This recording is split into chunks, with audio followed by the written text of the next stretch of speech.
हरी मंदिरात भाग्यनगरी भाग्यनगरी श्री हरी मंदिरात कथारंगी रंगले एक संत कथारंगी स्वामी केशव हे नाम तया साजे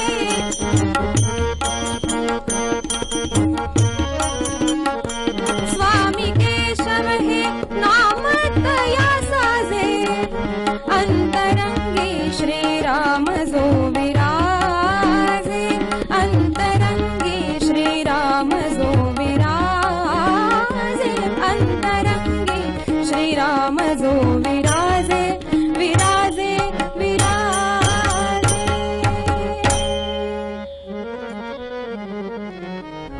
भाग्यनगरी श्री हरी मंदिरात कथारंगी रंगले एक संत स्वामी केशव हे नाम तया साजे अंतरंगी श्रीराम जो विराजे भाग्यनगर किंवा भागानगर ज्याला मध्ये आपण हैदराबाद असंही म्हणत होतो, ज्याचा आता पुन्हा भागानगर झालंय.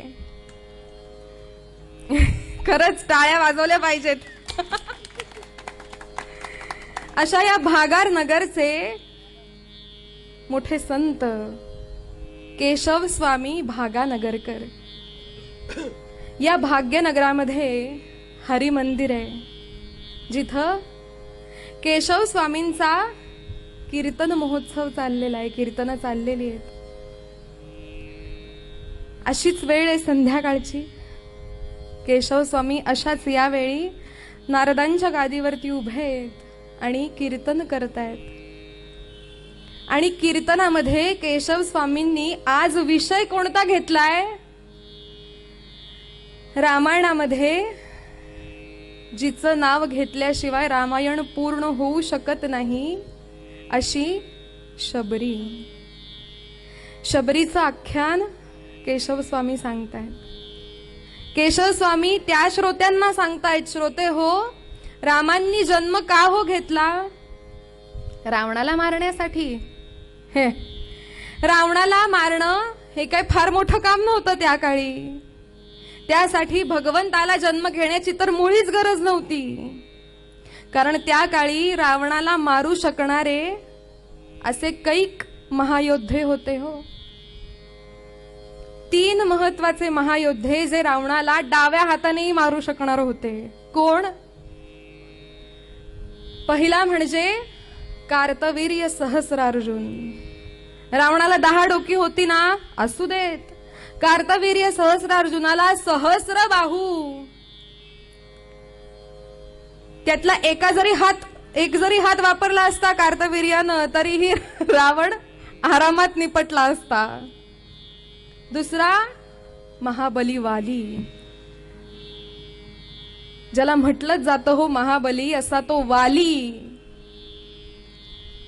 आणि तिसरे म्हणजे स्वतः भगवंत, भगवंताचा 6वा अवतार भगवान परशुराम. सहज रावणाला जर मारणं हेच जर कारण असेल तर ह्या तिघांपैकी कुणीही डोळे मिटून डाव्या हाताने रावणाचा वध केला असता. त्यासाठी रामांना जन्म घ्यायची मुळी गरजच नव्हती. मग रामांनी जन्म कोणासाठी हो घेतला? कोणासाठी घेतला? ही पतित पावनी कथा, ही पतित पावनी कथा, निरसते व्यथा मनाची सारी. ही पतित पावनी कथा,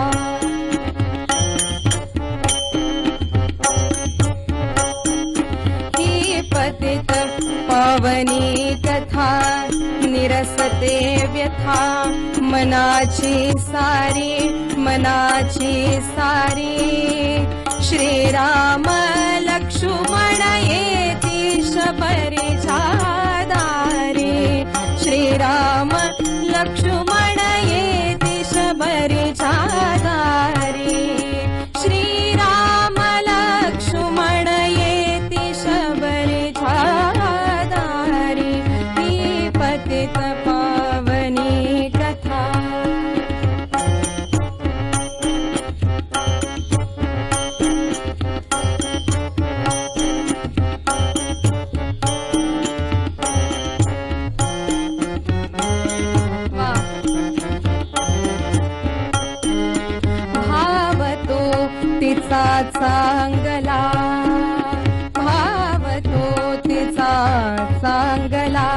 अंतरी भला तिने ठेविला सद्गुरु पायी तो धन्य म्हणून राम सावळाये तो धन्य म्हणून राम सावळाये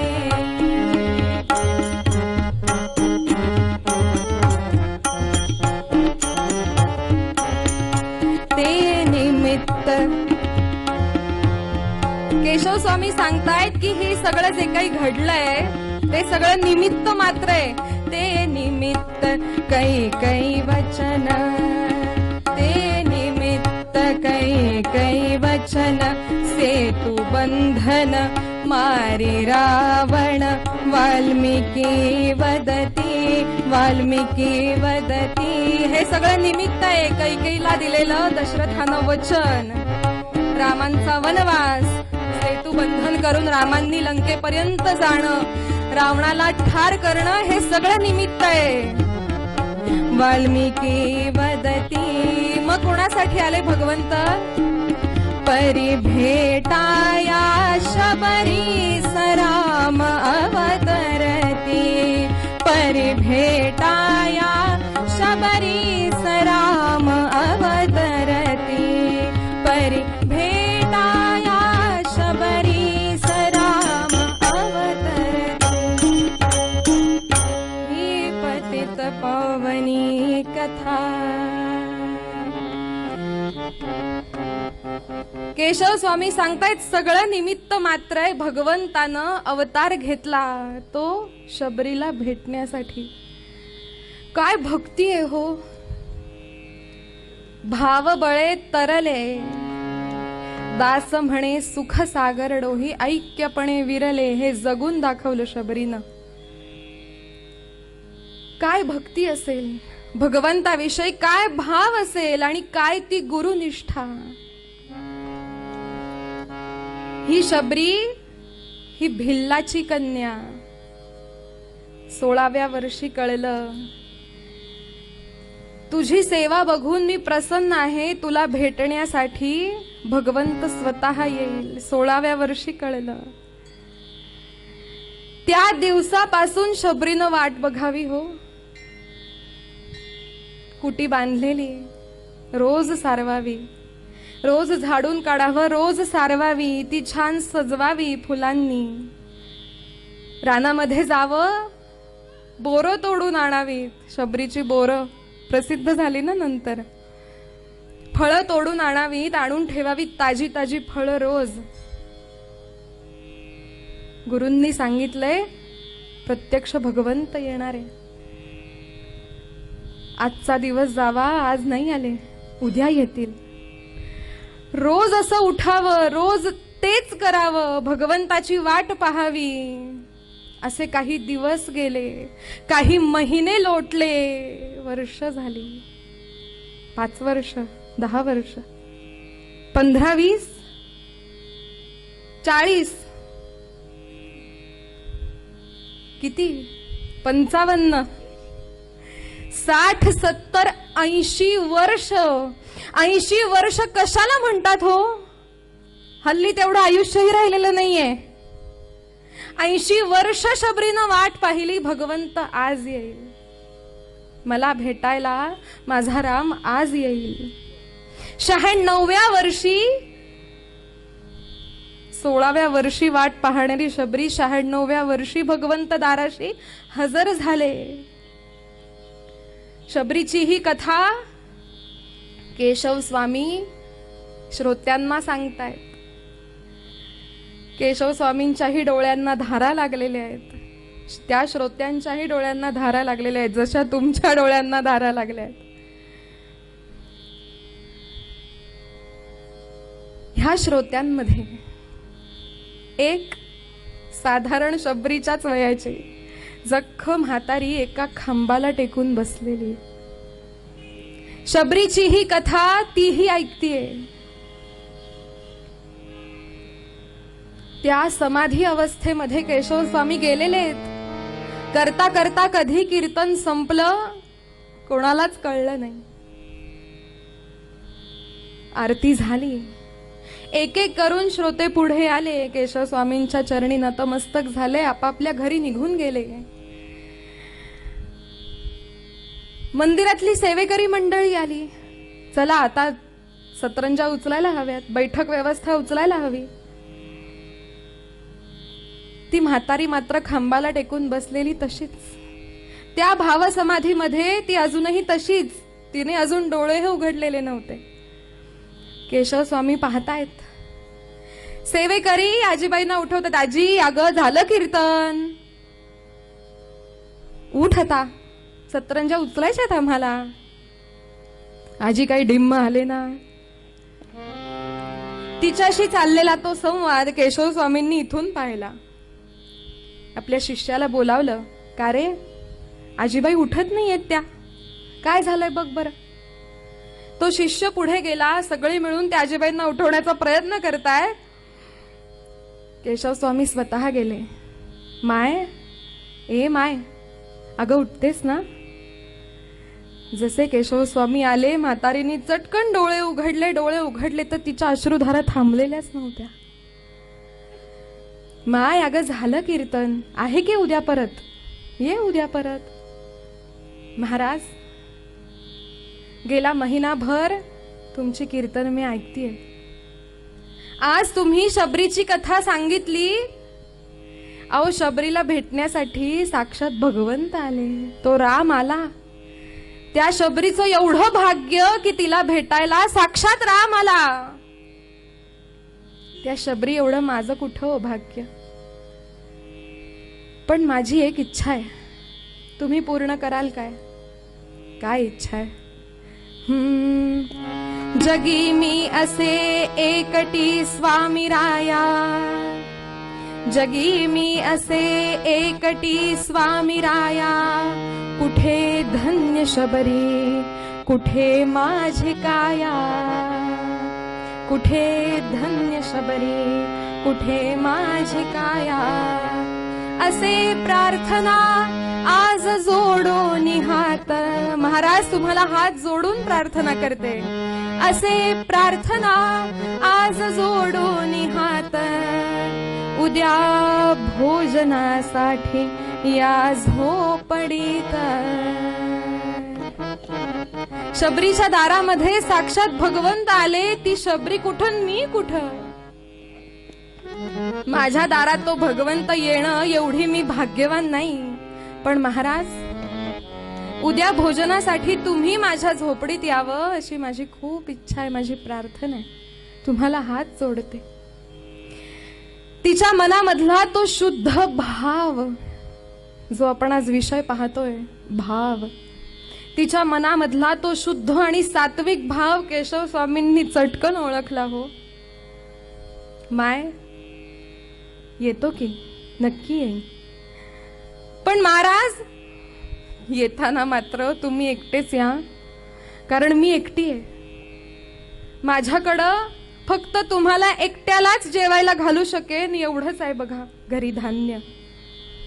त्याच्यामुळं येताना एकटेच या. कारण केशव स्वामी तेही स्वतः धिप्पाड, त्यांचे सगळे शिष्यही धिप्पाड, त्यांच्या मागे उभे असलेले. एवढ्या सगळ्यांना जेवायला घालणं माझ्याच्यानी शक्य नाही हो. येताना तुम्ही एकटेच या. केशव स्वामी हसले, म्हणाले नक्की येतो. उद्या माध्यान्नीला तुझ्या दारामध्ये हजर राहीन मी. म्हातारीला एवढा आनंद झाला, चटकन उठली, तुरु तुरु तुरु तुरु झोपडीकडे गेली. एवढा आनंद तिला झालेला, उद्या आपल्याकडे भोजनासाठी साक्षात केशव स्वामी येत आहेत, एवढा आनंद झालेला. उघडून बघतीये, मडकी धान्याची सगळी रिकामी. हो, आता बोलवलंय तर खरं, काय करायचं. तिचंच एक फाटकं लुगडं होतं, त्याची झोळी केली, खांद्यावरती घेतली आणि आजीबाई तिच्या झोपडीच्या बाहेर पडली भिक्षा मागण्यासाठी. धान्य कण भरी नसे हो घरी, धान्य कण भरी नसे हो घरी. धान्य कण भरी नसे हो घरी, भिक्षेसाठी ती म्हातारी वणवण फिरली दारोदारी. वणवण फिरली दारोदारी, उभी राहुनी हा मारी. आता ही जशी भिक्षेसाठी बाहेर पडली तसे तिलाही अनेक प्रकारचे लोक भेटले. कुणी तोंडावर लावून दारे, कुणी तोंडावर लावून दारे, कुत्सित शब्दे कुणी धिक्कारे. कुत्सित शब्दे कुणी धिक्कारे, कुत्सित शब्दे कुणी धिक्कारे. कुणी काही बाई बोलायला लागलं तिला. ही म्हातारी भार जगाला, ही म्हातारी भार जगाला. देवाला का उशीर झाला, आजवरी हो उचला याला. काय म्हणे ही म्हातारी, कोण कुठले ते साधू संत येणार आहेत म्हणे. हिला स्वतःला नाही खायला अन्न, स्वतःच्या पोटात खायला दाणा नाही आणि कुणाला बोलवतीये जेवायला. हिला नाही उद्योग, त्यांना नाही धंदा. असेही काही भेटले. पण असेही काही भेटले. कुणी माऊली सुशील सात्विक, कुणी माऊली सुशील सात्विक, काय हवे सांगा निशंक. आजीबाई तुम्हाला काय हवंय निशंकपणाने सांगा. अहो तुम्ही एवढा घाट घालताय, आज तुमच्याकडे काही नाही म्हणून तुम्ही मागायला आलायत. आमच्याकडे सगळं आहे, पण अशा साधू संतांना घरी बोलवून जेवायला घालायला आमच्याकडे वेळ नाही.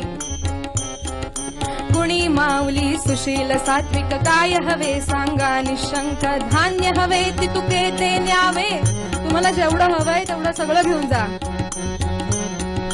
धान्य हवे तितुके ते न्यावे, संतांना भोजन घालावे, आशीर्वच आम्हाला द्यावे. त्यांच्याकडनं तुम्ही आशीर्वाद घ्या आणि तुम्ही आम्हाला आशीर्वाद द्या. धान्य हवे तितुके ते न्यावे, संतांना भोजन घालावे, आशीर्वच आम्हाला द्यावे. घेऊन भिक्षा करी,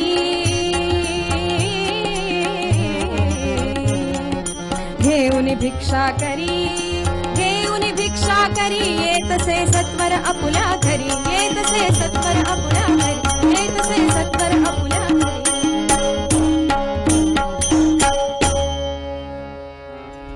दोन्ही प्रकारची लोक भेटली हो. काही जण म्हणत होते कशाला एवढा घाट घालायचा, एक तर वय काय, करतोय काय आपण, तुझ्या पोटात घालायला तुझ्याकडे दाणा नाही आणि कुणाला बोलवती जेवायला घरी, जा इथून. असेही काही भेटले. आणि माय आजीबाई अगं तू एवढं करतीयस, आम्ही तुलाच नमस्कार करतो, तू त्यांचा आशीर्वाद घे आणि तू आम्हाला आशीर्वाद दे. काय हवंय तुला, जेवढं हवंय तेवढं सगळं घेऊन जा. म्हातारीनं झोळीमध्ये पटापटा ते धान्य भरावं आणि माघारी आली. रात्र झाली पण हिच्या डोळ्याला डोळा लागे ना हो. जरा डोळे मिटावे तर स्वप्न पडावं. जसं त्या शबरीच्या दारी रामलक्ष्मण आले तसे आपल्याही दारामध्ये भगवंत उभे राहिलेत. असं स्वप्न पडावं, चटकन डोळे उघडावेत आणि मग लक्षात यावं की हे स्वप्नात घडतंय. पण तेव्हा आनंदही व्हावा की उद्या साक्षात केशव स्वामी येत आहेत. आजीला रात्रभर डोळा लागला नाही. पहाटे उठली, लवकर उठली, झोपडीकडे पाहिलं तर काय अवस्था हो झोपडीची. हातामध्ये झाडू घेतला, झाडून काढलं, झोपडी सारवली आणि सावरली. होती ती घोंगडी अंथरून ठेवली, स्वयंपाकाला लागली. जे काही धान्य आणलं होतं भिक्षा मागून त्याचा थोडक्यात पण सागर संगीत स्वयंपाक तिनं केला. पोळी भाजी भात आमटी चटणी कोशिंबीर आणि गोड म्हणून खीर कानवला सुद्धा केला. हळूहळू माध्यान्नीचा सूर्य डोक्यावरती येतोय. जशी माध्यान्न झाली शब्द दिल्याप्रमाणे केशव स्वामी दारामध्ये हजर झाले.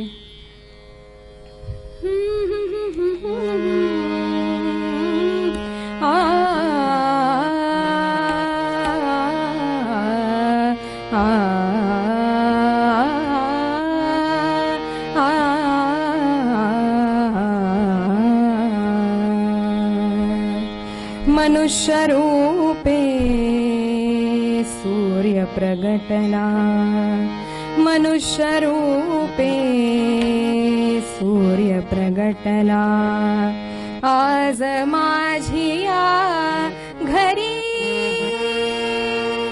आजच दसरा, आज दिवाळी, करीन मी साजरी, हो करीन मी साजरी. मनुष्य रूपे सूर्य प्रगटला, आज माझिया घरी, आजच दसरा, आज दिवाळी, करीन मी साजरी, हो करीन मी साजरी.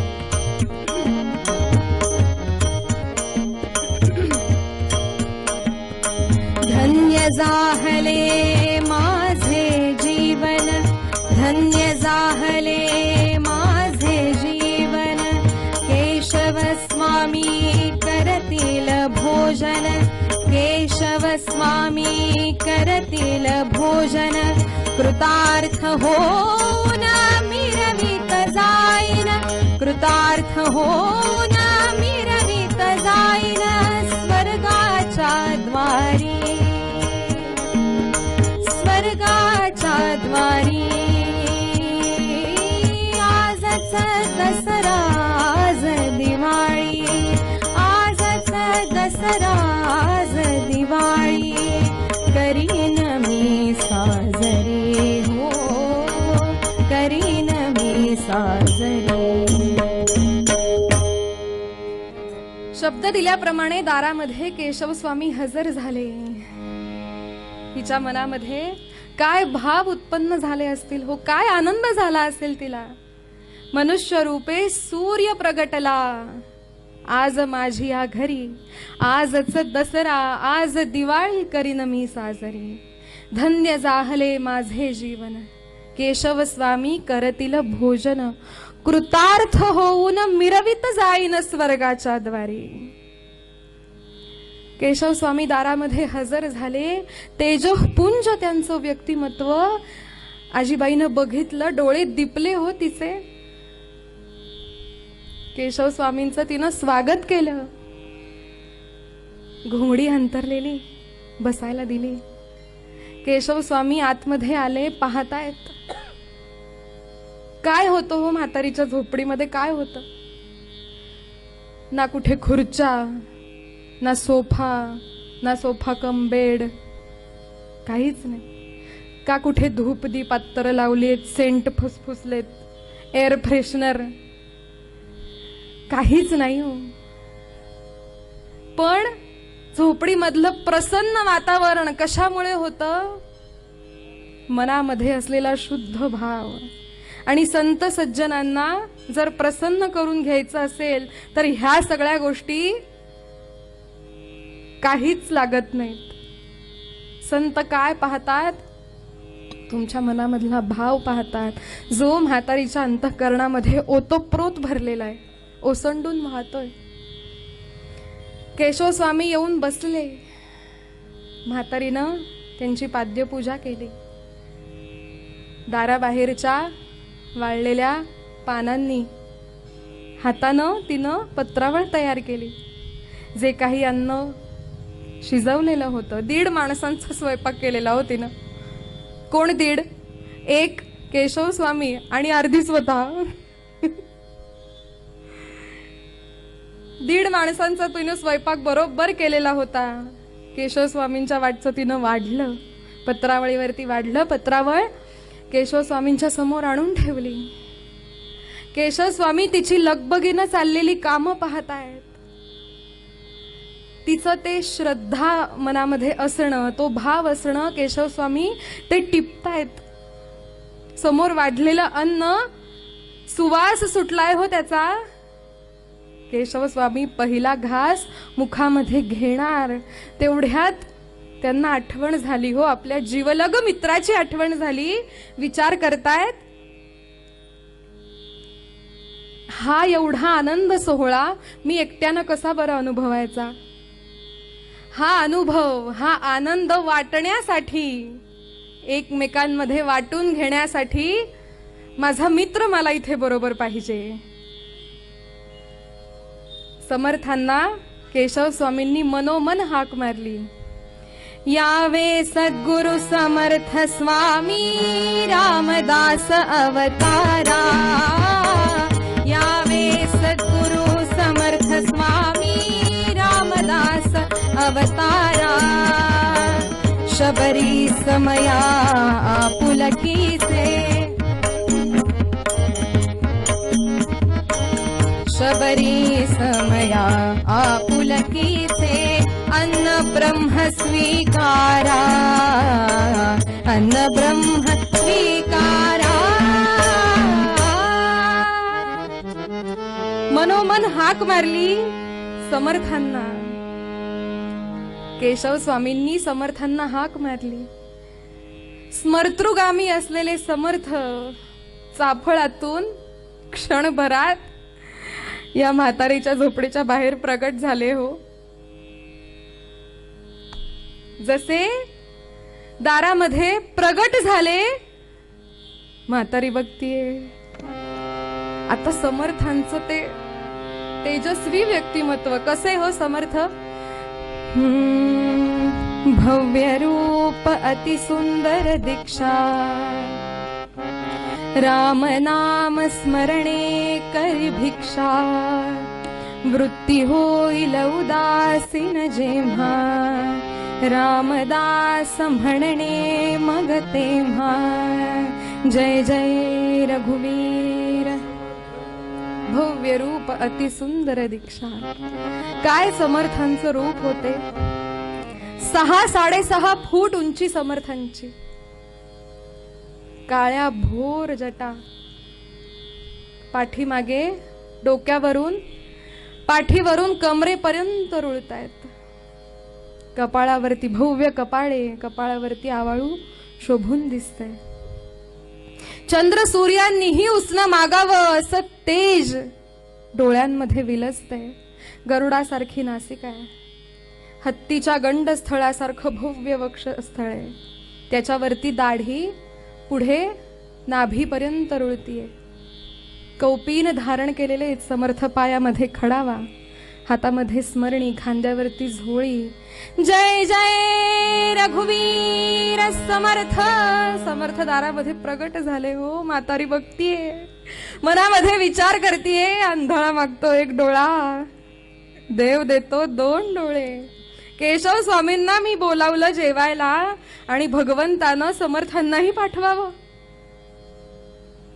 हेही साधू केशव स्वामींपेक्षा काही कमी नाही. तेवढेच तेजस्वी. म्हातारीला आनंद झाला. पण विचार करते आता यांना काय वाढायचं. जे काही होतं थोडं थोडंच भांड्यांमध्ये दुसरी पत्रावळ तयार केली. होतं तेवढं वाढलं. इकडे केशव स्वामी आणि समर्थ समोरासमोर भेटलेत. आलिंगन दिलं दोघांनी एकमेकांना. जसं दोह्यामध्ये म्हणतात, सज्जन को सज्जन मिले रस की लूटा लूट. दुर्जन को दुर्जन मिले फोकट माथा फूट. 2 सज्जन एकमेकांना भेटल्यानंतर जे होतं त्याच्या बरोबर विरुद्ध पुढे वर्णन करतात तुलसीदास. सज्जन को सज्जन मिले जैसे चंदन में कपूर.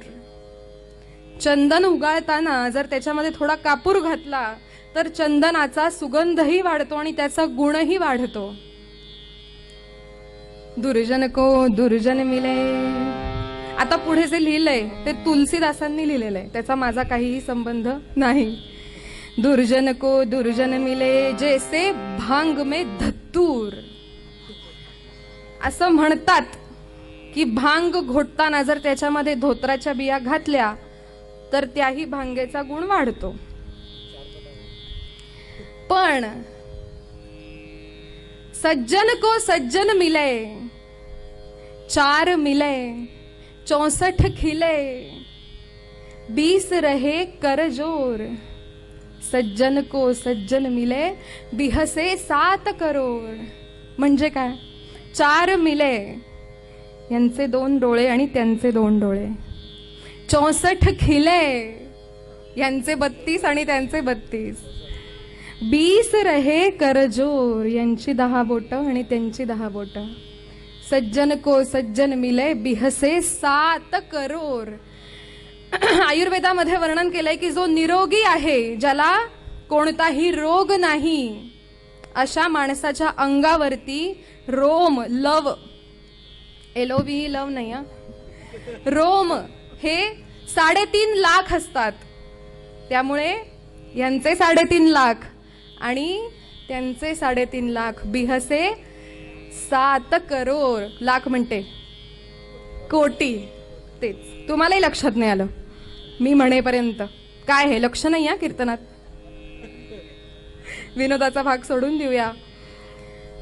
समर्थ आणि केशव स्वामींची भेट झाली हो. केवढा तो आनंद सोहळा.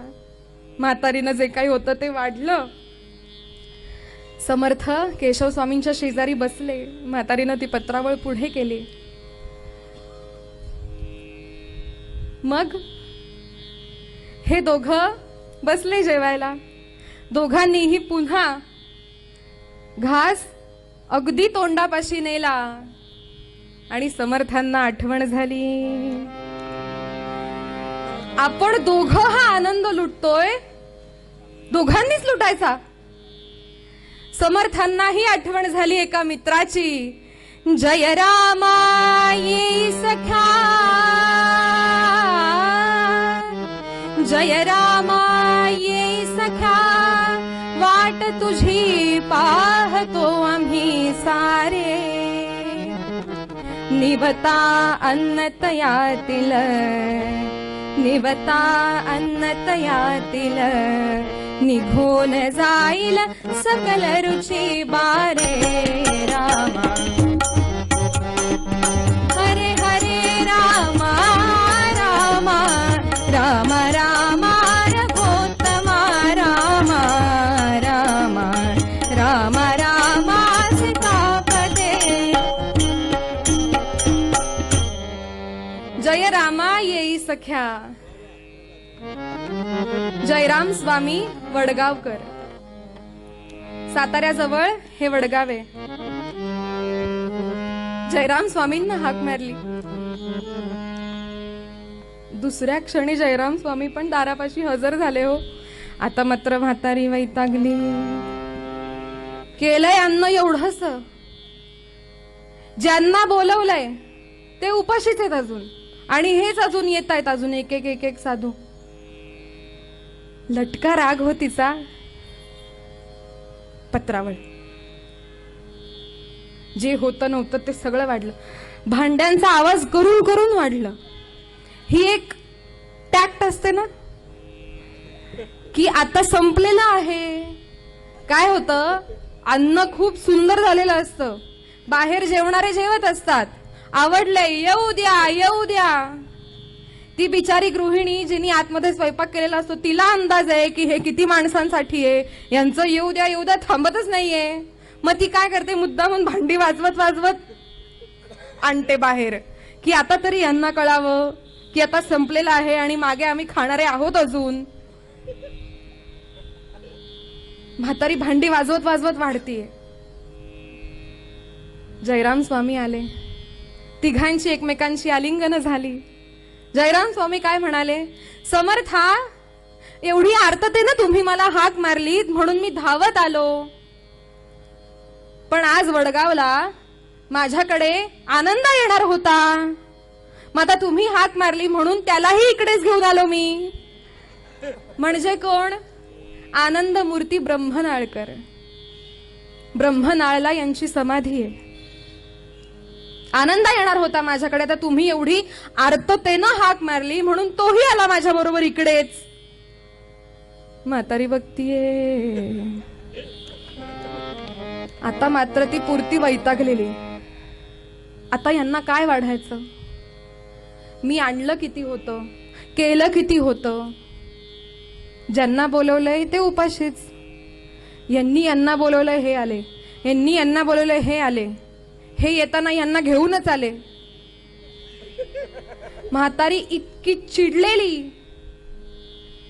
ती म्हणाली, ही पानं याची पत्रावळ तुम्हीच करून घ्या, ही भांडी, अन्न एवढंच आहे, जे काही असेल ते तुमचं तुम्ही बघून घ्या, मी जाऊन बसते बाहेर. म्हणून बाहेर आली. तिनं विचार केला, ह्यांचा काहीतरी हा ठरलेला बेत आहे. असे कसे बरं दुसऱ्या क्षणाला येतात. नाटकामध्ये कशी दाखवतो ना, काय दाखवतात की आत्ता हाक मारली आणि आत्ता हा आलाय, पण तो विंगेत उभा असतो. हे नक्की माझ्या झोपडीच्या मागे लपून बसलेले आहेत आणि मग हाक मारल्यावरती बरोबर येतात. मला कळलंय ना. म्हणून म्हातारीनं काय केलं, झोपडी मागे कोणी लपून बसलंय का हे बघण्यासाठी म्हणून तिनं झोपडीला प्रदक्षिणा घातली. प्रदक्षिणेस्तव पडता पाऊल, कोटी अश्वमेधांचे पुण्यफल, प्राप्त झाले तिज सकल, मग मोक्ष सुखा काय उणे. त्या शंकेसाठी म्हणून तिनं त्या झोपडीला प्रदक्षिणा घातली, ज्या झोपडीमध्ये साक्षात सत्पुरुष बसलेले आहेत. एक नाही तर 4-4 जण बसलेले आहेत. ह्या संत सत्पुरुषांना तिनं प्रदक्षिणा घातली, पण तिला पुण्य किती मिळालं हो, कोटी अश्वमेधांचे पुण्यफल एका प्रदक्षिणेमुळे तिला ते प्राप्त झालं. त्या क्षणी 4 जण जेवायला बसणार. समर्थ म्हणाले, केशवा, अरे पण आपल्याला इथे जेवायला कोणी बोलवलंय. त्या आजीबाईंना बोलवलंय. मग त्या कुठे आहेत. बाहेर बसल्यात. घेऊन ये बरं तिला आतमध्ये. केशव स्वामी उठले, आजीबाईंना घेऊन आले आतमध्ये. आजीबाई लटक्या रागाने सगळ्यांकडे बघत बघत येऊन आतमध्ये बसली. काय काम आहे. माय, अगं 4 जण आम्ही इथं बसलेलोय, पण मला सांग, 5 शिवाय पूर्तता आहे का. 5 शिवाय पूर्तता नाही. आता आम्ही 4 जण जमलोय आणि जर आमच्यातल्या 5व्याला कळलं की आज त्याला सोडून आम्ही हा आनंद सोहळा अनुभवतोय, तर तो किती आमच्यावर रागवेल की नाही. मग अगं तू कशाला काळजी करतेस. द्रौपदीच्या थाळीतील पान, द्रौपदीच्या थाळीतील पान, तृप्त झाला कृष्ण सेवून, तृप्त झाला कृष्ण सेवून, आनंदाचे हे संजीवन समाधान लाभे. आनंदाचे हे संजीवन समाधान लाभे. नकोस चित्ती शंकित हो, नकोस चित्ती शंकित हो, तृप्त होऊनी आम्ही जेवू, असेल त्यातील वाटून घेऊ पंच प्राण आम्ही, असेल त्यातील वाटून घेऊ पंच प्राण आम्ही. द्रौपदीच्या ताटातलं ते उष्ट पान खाल्लं ना कृष्णानं, आणि त्यात तो तृप्त झाला ना ग. तू कशाला काळजी करतेस. जे आहे त्यातलं आम्ही 5 जण वाटून घेतो. 5 जण दिसतायत, 4, 5वा म्हणजे आता काय म्हणजे म्हातारीची चिडचिडीला काही तिच्या पारच राहिला नाही. आणि मग या 4घांनी मिळून 5व्याला हाक मारली हो. रंगनाथ स्वामी राज ये आज भोजना. रंगनाथ स्वामी राजये आज भोजना विलंबना करी सख्या त्वरित ये सज्जना विलंबना करी सख्या त्वरित ये सज्जना संगतू निसंगतू सुसंगती तुझी घडे संगतू निसंगतू सुसंगती तुझी घडे पूर्णता तुझ्या विना कुणा कधी न सापडे पूर्णता तुझ्या विना कुणा कधी न सापडे हाक मारिता समर्थ रंगनाथ प्रगटले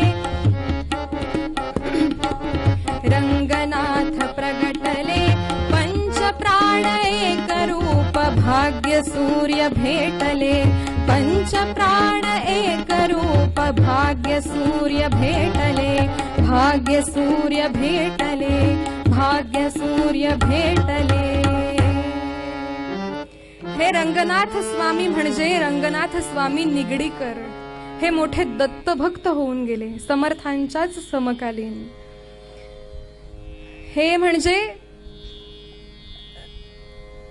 श्रीमंत योगी ज्यांना म्हटलं जातं, जसे माणिक प्रभू तसे हे श्रीमंत.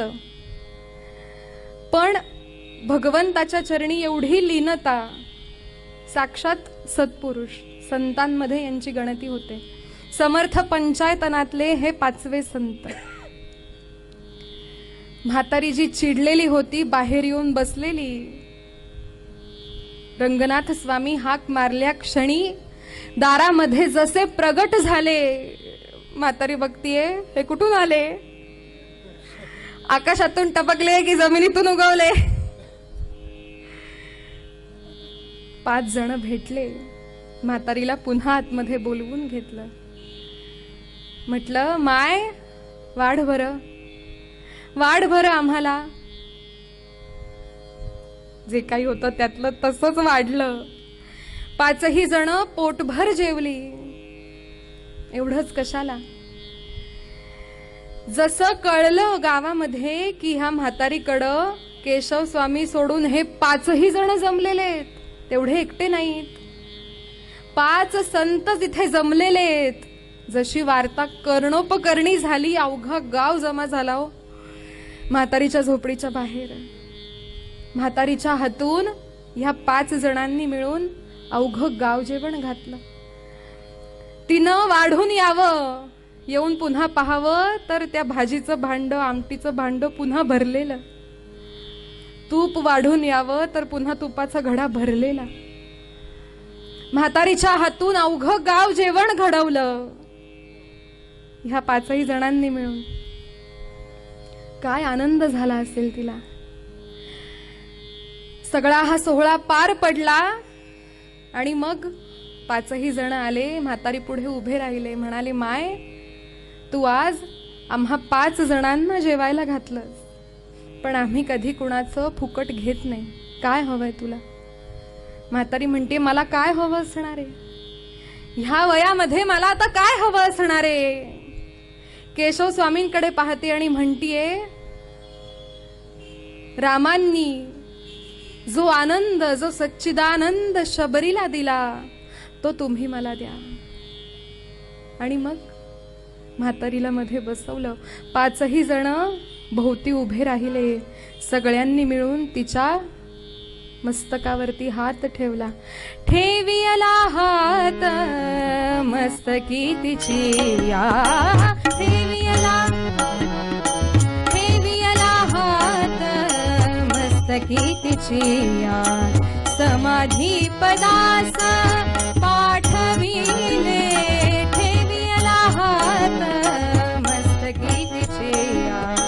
तेजही सूर्यात प्राण पंचत्वात चित्त आत्मपदी स्थिरावले, चित्त आत्मपदी स्थिरावले. ठेवियला हात मस्तकी तिची या, ठेवियला हात, ठेवियला हात, ठेवियला हात मस्तकी तिची या. 5ही जणांनी तिच्या मस्तकावर हात ठेवला आणि तिला थेट मोक्षपदाला नेऊन पोचवलं. भावबळे तरले. भावबळे तरणं म्हणजे काय हो? काय होतं त्या म्हातारीकडं? काहीच नव्हतं, फक्त मनामधला शुद्ध भाव जो या पाचही जणांनी ओळखला आणि जे सुख शबरीला मिळालं, जो आनंद म्हटलं पाहिजे, जो आनंद शबरीला मिळाला तोच हिच्याही नशिबामध्ये यांनी लिहून आणला की नाही. कशाच्या बळावर? भाव बळावर. समर्थ पूर्वपदामध्ये सांगताना हेच सांगतात.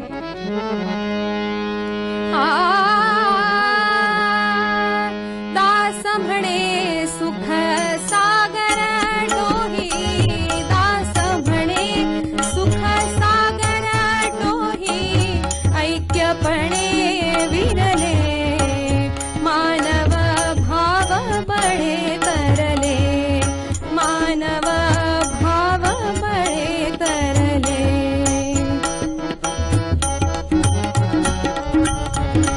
अवघा रंग एक झाला.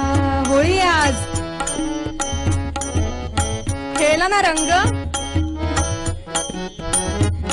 अवघा रंग एक झाला.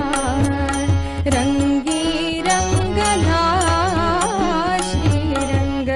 रंगी रंगला श्रीरंग. अवघा रंग एक झाला.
सदा सर्वदा योग तुझा घडावा, तुझे कारणी देह माझा पडावा. अपेक्षो नको गुणवंता अनंता रघुनायका मागणे हेची आता उपासनेला दृढ चालवावे भूदेव संतांसी सदा लवावे सत्कर्मयोगे वय घालवावे सर्वामुखी मंगल बोलवावे धर्माच्या करिता आम्हासी जगती रामानी धाडियले ऐसे जाणून राम भक्ती करिता ऐश्वर्य हे लाभले आता धर्म सख्या तुझ्या पुढती हा नम्रत्वतेने असे इच्छा हो जशी मानसी करीतसे हा देह तुझा असे जय जय रघुवीर समर्थ